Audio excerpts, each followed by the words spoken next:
بسم الله الرحمن الرحيم ألف لام را كتاب أنزلناه إليك لتخرج الناس من الظلمات إلى النور بإذن ربهم إلى صراط العزيز الحميد.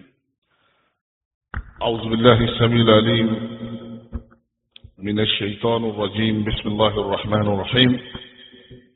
الحمد لله وحده والصلاة والسلام على من لا نبي بعده أما بعد. Louange à Dieu, Seigneur des mondes, créateur des vies humaines et spirituelles. Que la paix et la bénédiction de Dieu soient sur le sceau des prophètes, la lumière de l'obscurité, le prophète Mohammed sallallahu alayhi wa sallam, et sur ses fidèles compagnons et ceux qui ont suivi et continuent à suivre la belle voie de l'islam. Chers frères et sœurs d'islam, nous sommes toujours dans notre projet de résumer chaque sourate chaque semaine. Aujourd'hui, nous sommes à la sourate Ibrahim, qui est la 80e sourate. Sourate Ibrahim, alayhi salatu wa salam, est une Makkiya surah. Ça veut dire que la sourate Ibrahim a été révélée avant l'hégire du prophète Muhammad sallallahu alayhi wa sallam de la Mecque à Médine. Elle est composée de 52 versets. Cette surah porte le nom du prophète Ibrahim alayhi salatu wa salam, Abraham, mentionné au verset 35. Le nom est symbolique et n'indique pas un accent exclusif sur son histoire. La sourate aborde plusieurs thèmes essentiels, à savoir l'avertissement et la mise en garde, s'adressant principalement aux mécréants qui ont rejeté le message du prophète Muhammad sallallahu alayhi wa sallam. Deuxièmement, Allah subhanahu wa ta'ala nous donne une réprobation morale, mettant en évidence les conséquences de l'endettement, de l'hostilité et de la corruption face à la guidance divine. Troisièmement, Allah subhanahu wa ta'ala dans cette sourate nous parle de la justice divine et la responsabilité en soulignant que l'incrédulité persistante et l'opposition au message mènent au châtiment.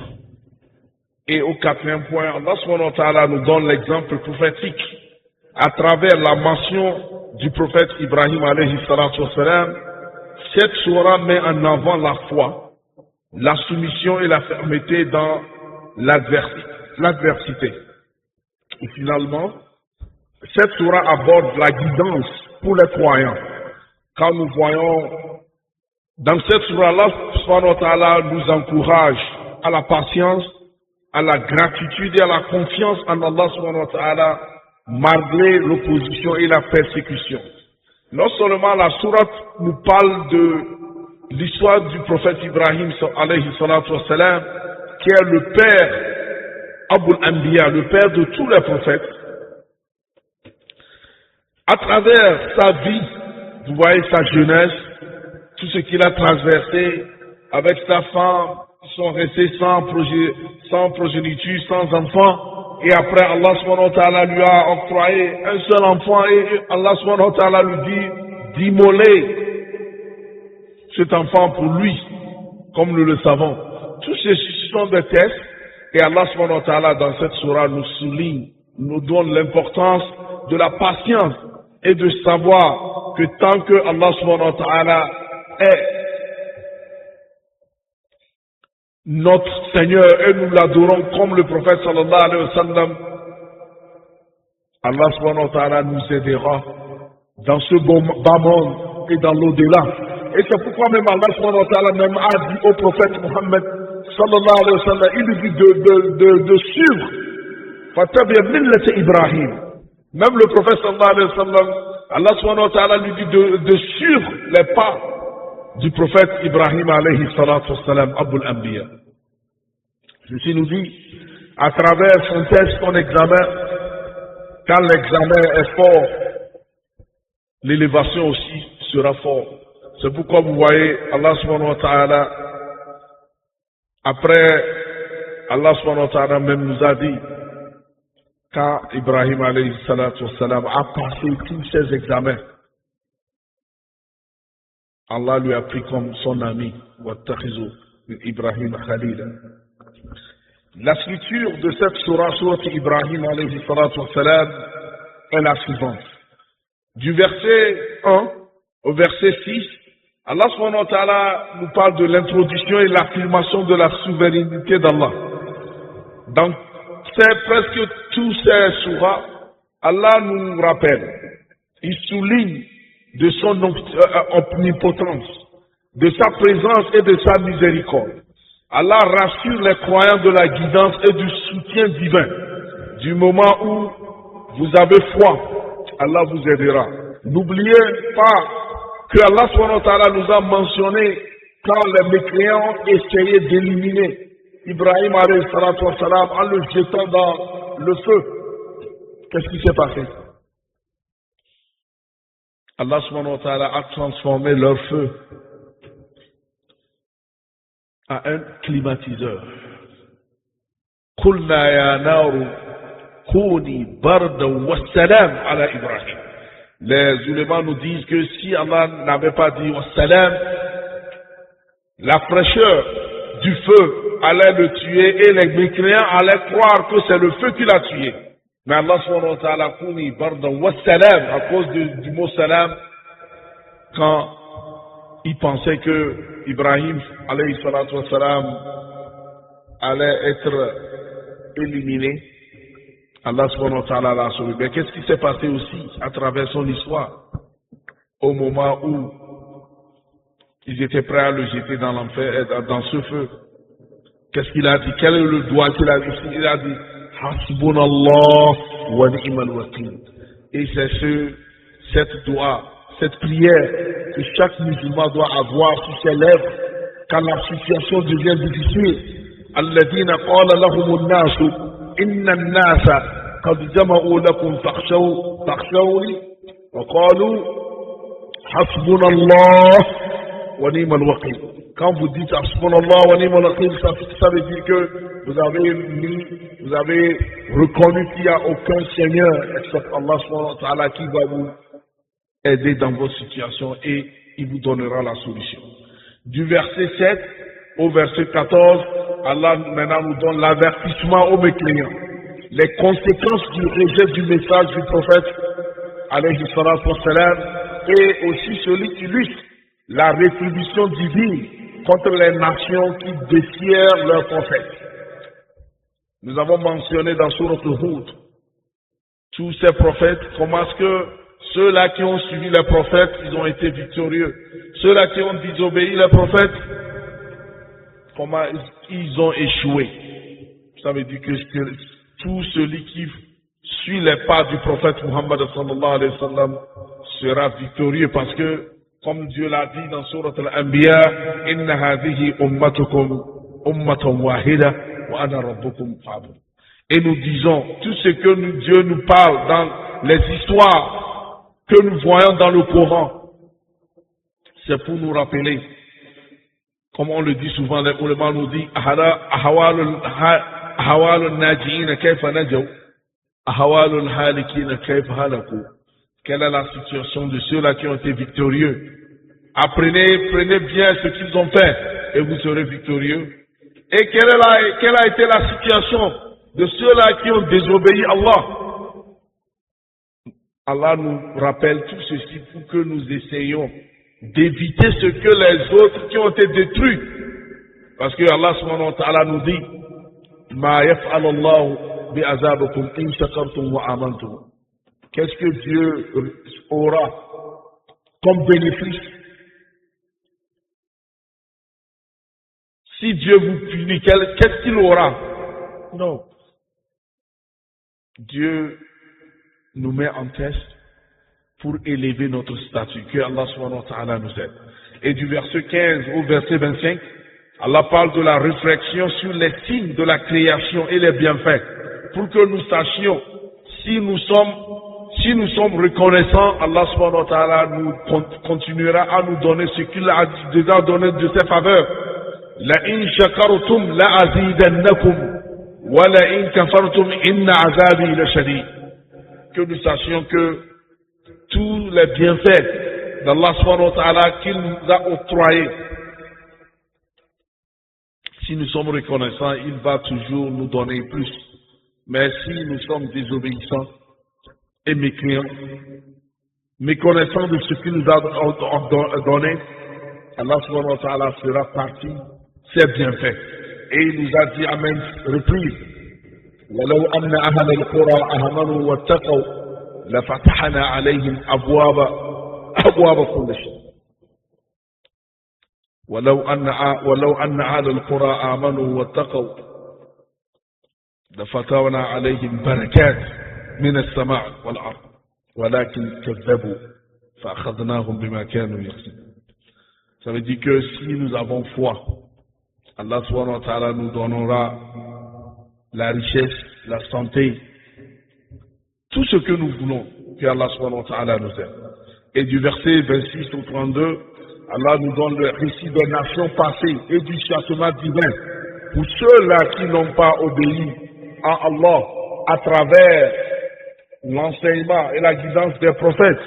Et du verset 33 au 41, Allah maintenant nous parle de l'histoire en détail, l'histoire d'Ibrahim, alayhi salatu wassalam. Il met en avant la dévotion, la prière et la confiance absolue d'Ibrahim en Allah subhanahu wa ta'ala.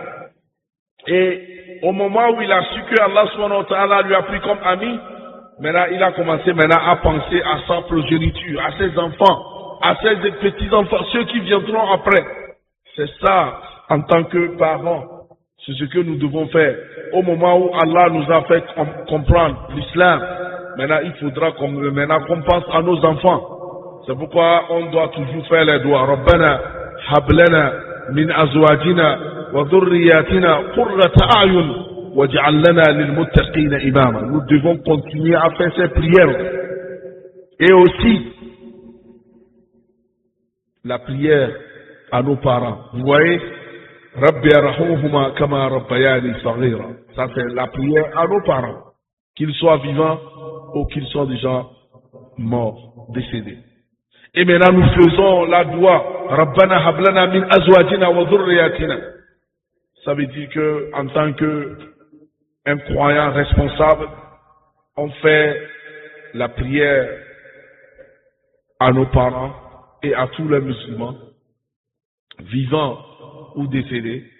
Et maintenant, nous prions aussi à nos progénitures. Quand nous faisons ceci, qu'est-ce qui va nous arriver? Quand nous faisons ceci, Allah subhanahu wa ta'ala fera que quand nous allons partir, quand nous allons mourir, quand nous serons dans nos tombes, Allah fera que les gens feront dua pour nous, parce que nous avons fait dua pour ceux qui sont venus avant nous. Vous voyez, en faisant ces dua, Ibrahim alayhi salatu wassalam, qu'est-ce que Dieu a fait? Il a fait que quand on envoie les salats, un salam sur le prophète Muhammad sallallahu alayhi wa sallam, on prie, tous les croyants prient pour Ibrahim. Allahu Akbar. Vous voyez? Parce qu'il n'a pas oublié la progéniture musulmane qui viendra. Et Dieu dit, quand vous faites salam, Allahumma salli ala Muhammad wa ala ali Muhammad kama sallayta ala Ibrahim.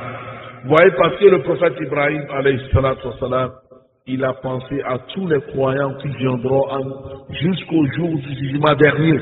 Il a prié.